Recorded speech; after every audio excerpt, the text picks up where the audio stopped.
while there are some commonalities in the way students may be that choose to drop out, they come from very well-to-do families to families that live in the depth of poverty. They come from students, or sometimes, who actually are doing okay in school, but who are frustrated. A number of students who drop out are actually gifted. And that term high school dropout always makes me flinch just a little bit because I know that there's a stigma that's attached to that.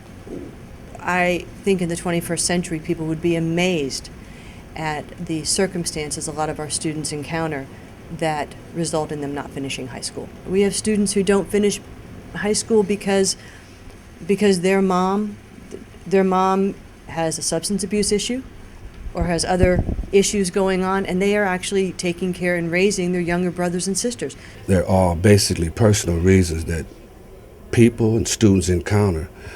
Some things in life that are just things that just happen. Well, everybody's different. Sometimes it's circumstantial. I have a young lady who is really very persistent and has continued with her education, but in the course of being in school, she was living with her parents, and her parents got a divorce, and she found herself evicted with her mom and grandmother, and they've been living, in hotel rooms and wherever they can stay until they could get permanent housing. Yet she's continuing to go to school. There's not one common descriptor. I think the most misunderstood thing is thinking that kids that drop out were dumb or lazy or came from poverty. I'm not sure what dumb is anyway. My parents died when I was 12, and I ended up in foster homes and group homes, and because I was moved around so much, my credits didn't transfer to every high school. Every high school was different. They all had different credits systems. So when I turned 18 and I was released from the state's care, I tried to go back to high school, and they said because I had so many credits, I was unable to be accepted back. Inevitably, you will lose a student or two.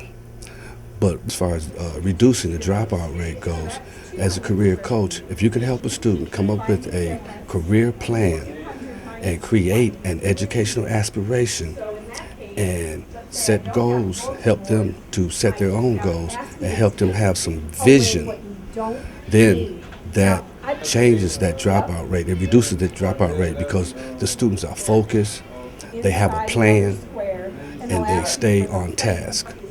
They don't have the bootstraps to pull up because they're still trying to get the boots. Everyone says you can just pull yourself up by your bootstraps. Well, yes and no. I just think oftentimes the people that are saying that are the people who have those support systems in place.